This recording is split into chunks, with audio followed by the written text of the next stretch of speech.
I want to plead with you men, specifically to be godly men.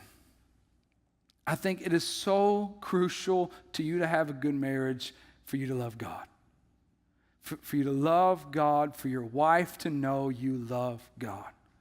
A good question to ask your wife is, what do you think about my relationship with God?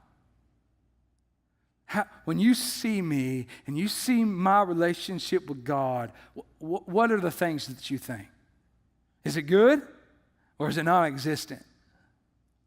Is it daily or is it a church attendance?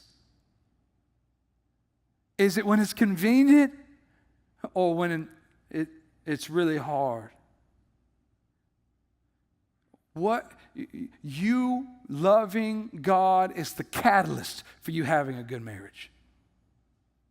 So if you want a good marriage, if you're saying, okay, my marriage is or it's kind of mediocre, it's not good at all, I would say to you first and foremost, love Jesus. Now, many of you don't know this. My father-in-law is a marriage counselor. Lucky me. Yeah, you think you got it bad. All right, I married the daughter of a marriage counselor, okay? But anyway, one of the things I love about him counseling, he counsels for our church, and he would love to be a blessing, a free counseling session to anyone who needs it. But one of the first things he does in those counseling sessions is he presents the gospel. And he finds out where you are spiritually. Why? Because he's got to know what he's working with. Because if this is a couple that claims Christ as their Savior, and if this is a man who says, I'm committed to being godly, then that marriage has a great chance at being good and healthy. But if that man says, I have nothing to do with God, my walk with him is mediocre at best, then we've got some issues spiritually to deal with first. Because your walk with God is the ground point, the very foundation from which a good marriage springs forth. So men, love God. Love Him.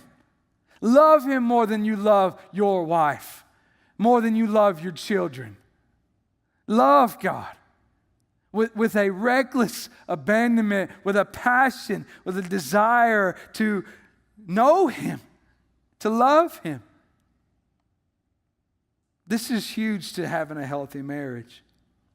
If a man doesn't know or love God, his marriage will be incomplete. It is not the way God designed it to be. And so I challenge you,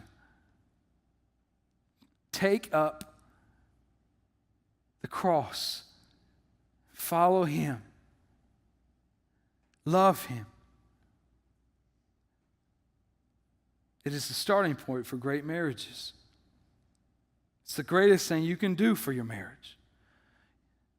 It's better than any gift you can give your wife. It's better than diamonds. It's better for your children for you to love God. Oh, the blessing that your children would have to look at you and say, I know that my dad loves Jesus. What a blessing. What a blessing. It's like oil poured out.